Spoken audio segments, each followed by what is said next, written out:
अब देखो जो नेक्स्ट क्वेश्चन हम लोग डिस्कस करने जा रहे हैं वो एम्स 2018 का क्वेश्चन है वहां पे।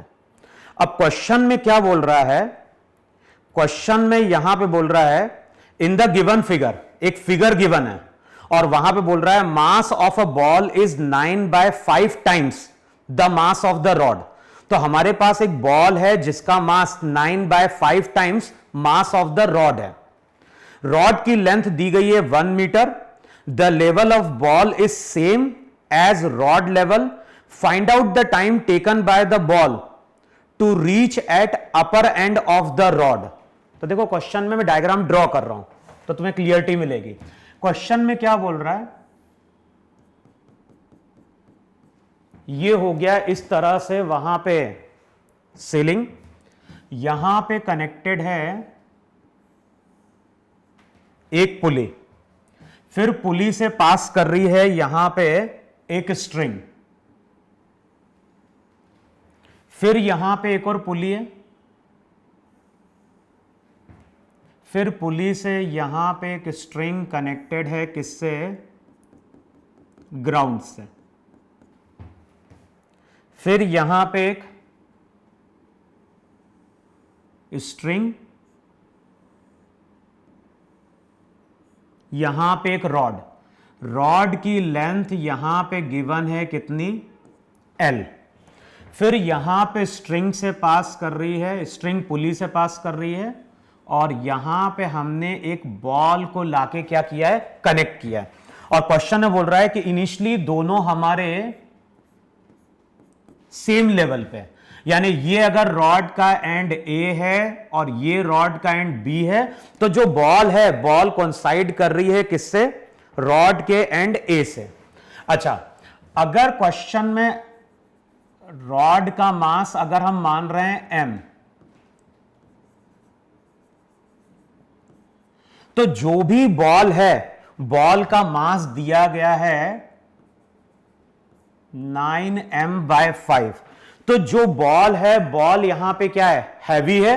तो जैसे हम यहां पे छोड़ेंगे, जैसे हम यहां पे छोड़ेंगे तो ये बॉल कहां जा रही होगी, जैसे हम रिलीज करेंगे ये बॉल जा रही होगी, नहीं, जैसे हम रिलीज करेंगे, चेक करो जरा,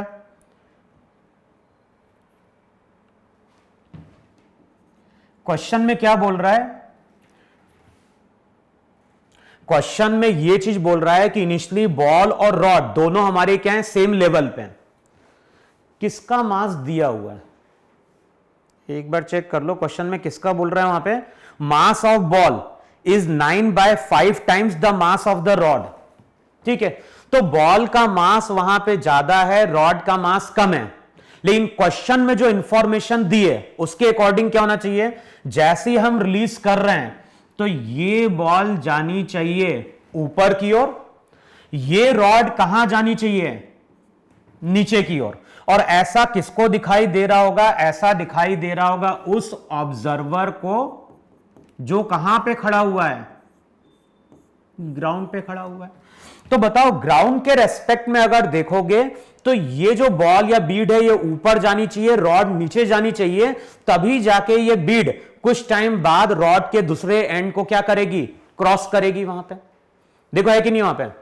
और अगर मान लो ये बीड अगर नीचे चली जाती, रॉड ऊपर चली जाती, तब तो फिर कभी भी बीड रॉड को क्रॉस ही नहीं करती। तो क्वेश्चन में क्या बोल रहा है, क्वेश्चन में बोल रहा है कि ये जो बॉल या बीड है ये कितने टाइम बाद रॉड को क्या कर रही है, क्रॉस कर रही है। अब देखो इस क्वेश्चन को अगर हम सॉल्व करेंगे तो एक तो हमें क्या करना पड़ेगा, यहां पे न्यूटन्स के लॉज ऑफ मोशन का कॉन्सेप्ट यूज करना पड़ेगा, और साथ में अगर हम रिलेटिव का कॉन्सेप्ट यूज करें तो क्वेश्चन को सॉल्व करना वहां पे क्या होगा, इजी हो जाएगा। तो सबसे पहले तो यहां पे शो करो टेंशन T। अब बताओ, इस स्ट्रिंग में अगर तुमने शो किया टेंशन T तो हमें मालूम है डायरेक्ट, अगर यहां पे T यहां पे T होगा तो यहां पे टेंशन 2T होगा कि नहीं होगा, वहां पे देखो है कि नहीं वहां पे। अच्छा, यहां पे टेंशन T है, यहां पे टेंशन 2T है। अब सबसे पहले तुम बताओ यहां पे कि एक्सेलरेशन को कैसे रिलेट करेंगे। मान लो अगर हमने बोला कि इसका एक्सेलरेशन a1 है और रॉड का एक्सेलरेशन कितना है, a2 है। तो बताओ एक्सेलरेशन को रिलेट करने का तरीका क्या था। तो वहां पे हम ये मानते थे कि जितने टाइम में बॉल x ऊपर गई, मान लो जितने टाइम में बॉल x ऊपर गई उतने ही टाइम में ये रॉड कितने नीचे गई, y नीचे गई। वहां पे देखो अगर दोनों बॉडी एक ही स्ट्रिंग से कनेक्टेड होते तब तो हम बोलते दोनों का एक्सेलरेशन सेम है, लेकिन यहां पे दोनों बॉडी जिस स्ट्रिंग से कनेक्टेड है वो स्ट्रिंग डिफरेंट है। तो हमने मान लिया जितने टाइम में बॉल x ऊपर गई उतने ही टाइम में रॉड y नीचे गई वहां पे। अब करते क्या थे, जितना डिस्प्लेसमेंट होगा x उसको मल्टीप्लाई करते थे टेंशन से, नंबर ऑफ टेंशन से। तो यहां पे चेक करो टेंशन कितना है 2, तो 2 से मल्टीप्लाई करो, y को मल्टीप्लाई करोगे नंबर ऑफ टेंशन से, यहां पे टेंशन 1 है। तो बताओ रिजल्ट क्या निकल के आ रहा है, रिजल्ट निकल के आ रहा है y इक्वल्स टू 2x। अब बताओ y अगर 2x के बराबर है इसका मतलब है कि ये अगर x से ऊपर जाएगा तो बताओ ये 2x से कहां जा रहा होगा, ये 2x से नीचे जा रहा होगा वहां पे। अच्छा अगर इसका एक्सेलरेशन मैंने a बोल दिया तो बताओ अब इसका एक्सेलरेशन क्या बोलोगे वहां पे। भाई ये अगर x जा रहा है तो ये 2x जा रहा है, तो इसका एक्सेलरेशन अगर a होगा तो बताओ इसका एक्सेलरेशन 2a होगा कि नहीं होगा। तो सबसे पहले तो हमें क्या करना है, लॉज ऑफ मोशन की प्रॉपर्टी यूज करनी है और एक्सेलरेशन को रिलेट करना है। अब उसके बाद फ्री बॉडी डायग्राम ड्रॉ करो। बताओ फ्री बॉडी डायग्राम ड्रॉ करोगे पहले बीड का, तो क्या शो करोगे, यहां पे शो करोगे 2t। वेट कितना है यहां पे, वेट हो गया वहां पे 9mg/5। इसका एक्सेलरेशन कितना, a। तो बताओ इक्वेशन क्या लिखोगे, इक्वेशन वहां पे लिखोगे 2t minus 9mg/5 equals to क्या हो गया, मास 9m/5 इंटू a, इसको बोलोगे इक्वेशन 1। देखो है कि नहीं वहां पे। अब अगले स्टेप में तुम फ्री बॉडी डायग्राम ड्रॉ करो रॉड का। रॉड पे क्या शो करोगे, रॉड पे एक तो शो करोगे t, दूसरा mg। रॉड का एक्सेलरेशन कितना है, रॉड का एक्सेलरेशन वहां पे 2 है। तो रॉड की इक्वेशन क्या लिखोगे, रॉड की इक्वेशन लिखोगे mg minus t equals to हो जाएगा m इंटू 2a। तो डायरेक्ट लिख दो वहां पे 2ma, इसको बोलो इक्वेशन 2। और इक्वेशन 1 क्या हो गया, इक्वेशन 1 हो गया 2t minus 9mg/5 equals to कितना हो जाएगा 9ma/5। इसको इक्वेशन 1 बोलोगे कि नहीं बोलोगे वहां पे। हमें इन दोनों इक्वेशन से बेसिकली कैलकुलेट क्या करना है, a। अब a की वैल्यू कैसे मिलेगी, तो इक्वेशन 2 को तुम 2 से मल्टीप्लाई कर दो तो क्या लिखोगे 2mg minus 2t equals to 4ma। इन दोनों इक्वेशन को ऐड कर दो तो ये टर्म वहां पे क्या हो गई, कैंसिल आउट हो गई। अब इक्वेशन क्या हो जाएगा 2mg minus 9mg/5 equals to क्या होगा, m इंटू ए बाहर होगा, ये हो जाएगा 9/5 प्लस 4।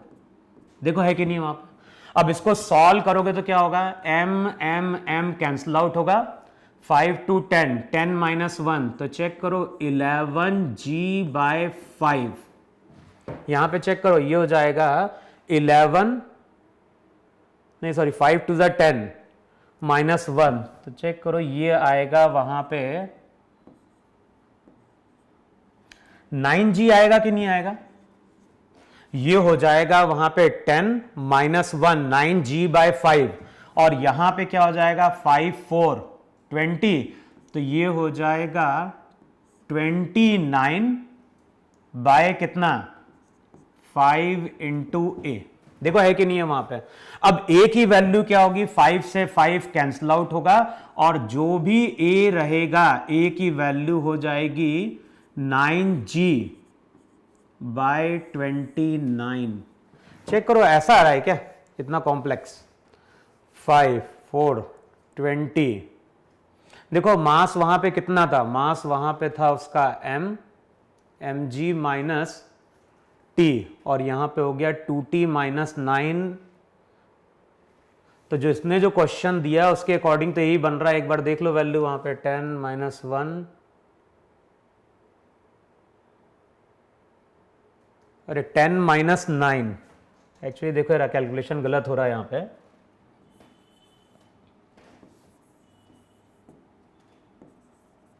देखो रहा, एक बार कैलकुलेशन चेक कर लो वहां पे। 5 टू द 10, 10 माइनस 9, तो बेसिकली ये आ गया वहां पे g बाय 5। देखो आ रहा है कि नहीं आ रहा है, g बाय 5 किसके बराबर a, 5 4 ज़ा 20, तो ये 29 बाय 5, 5 से 5 कैंसल आउट होगा, और जो भी एक्सेलरेशन आएगा वो आएगा g बाय 29। देखो इतना आ रहा है कि नहीं आ रहा वहां पे। अब एक्सेलरेशन की वैल्यू अगर g बाय 29 आ गई, तो यहां पे हम दूसरे ब्लॉक का भी एक्सेलरेशन कैलकुलेट कर सकते हैं, वो हो जाएगा 2g बाय 29। अब देखो, अब यहां पे हमें यूज करना है किसका कॉन्सेप्ट, हमें यूज करना है यहां पे कॉन्सेप्ट किसका, रिलेटिव का। इमेजिन करो कि जो ऑब्जर्वर है, ऑब्जर्वर हमारा किस पे बैठा हुआ है, रॉड पे बैठा हुआ है वहां पे। एक मिनट, अब इमेजिन करो कि जो ऑब्जर्वर है, ऑब्जर्वर हमारा कहां बैठा हुआ है, रॉड पे। तो डायग्राम तुम्हारा ऐसा है कि नहीं है वहां पे, ये तुम्हारी रॉड थी, ये तुम्हारी बॉल थी, ये तुम्हारा क्या था, ऑब्जर्वर था। बताओ ये ऑब्जर्वर अगर इस बॉल को देख रहा है तो इसको ये बॉल कितने डिस्टेंस पे दिखाई दे रही है, इसको ये बॉल L डिस्टेंस पे दिखाई दे रही है। अब कुछ टाइम बाद क्या हो रहा है, रॉड तो जा रही है नीचे, बॉल जा रही है ऊपर। कुछ टाइम बाद डायग्राम ऐसा आया कि नहीं आया, ये एंड A, ये एंड B, तो ये A ये B, और कुछ टाइम बाद इस ऑब्जर्वर को ये बॉल अपने सामने दिखाई दे रही है कि नहीं दिखाई दे रही है।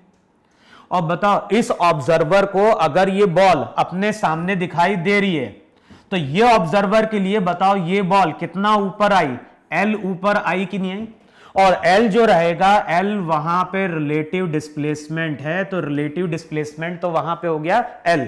अच्छा, रॉड की लेंथ दी हुई है क्या वहां पे, एक बार चेक करो क्वेश्चन में, रॉड की लेंथ दी हुई है 1 मीटर। तो बाद में इस रिजल्ट को हम यूज करेंगे, रॉड की लेंथ वहां पे 1 मीटर वहां पे। तो बेसिकली क्वेश्चन बहुत लेंथी है वहां पे, है कि नहीं। अब यहां पे अगर तुम देखोगे तो रॉड की जो रिलेटिव डिस्प्लेसमेंट हुआ वो हुआ L, L की वैल्यू वहां पे 1 मीटर। अच्छा, ये ऑब्जर्वर अगर बैठ के बॉल को देखेगा तो हमें मालूम है कि अगर एक का एक्सेलरेशन A है, दूसरे का एक्सेलरेशन 2A, तो जब हम रिलेटिव की बात करते हैं, अगर डायरेक्शन ऑपोजिट होता है तो दोनों ऐड हो जाते हैं, तो इस ऑब्जर्वर को बॉल का एक्सेलरेशन 3A दिखाई देगा नहीं दिखाई देगा। तो जो A रिलेटिव है, A रिलेटिव हो गया 3A, वैल्यू पुट कर दो तो ये हो जाएगा 3G बाय कितना, 29। अब S रिलेटिव मालूम है, A रिलेटिव मालूम है, तो हमने फॉर्मूला पढ़ा है रिलेटिव के फॉर्म में भी कि S रिलेटिव किसके बराबर होता है, U relative T plus half A relative into T square के। तो जो इक्वेशन होती है S equal to U T plus half A T square, उस इक्वेशन को हम रिलेटिव फॉर्म में भी यूज कर सकते हैं। अब S रिलेटिव तो क्या हो गया 1, U रिलेटिव क्या हो गया 0। ये ऑब्जर्वर जब बॉल को देखेगा इनिशियली, तो इसको ये बॉल कैसी दिखाई दे रही थी, तो U रिलेटिव 0 हाफ। अब बताओ A रिलेटिव कितना हो गया, तो A रिलेटिव हो गया 3G upon 29 into T square. अब जो भी टाइम T रहेगा, T की वैल्यू हो जाएगी अंडर रूट 2 इंटू 29 अपॉन कितना हो गया 3 इंटू जी। चेक करो यही वैल्यू आ रही कि नहीं आ रही। तो अगर A तुम्हारा वहां पे आ रहा है 9/5,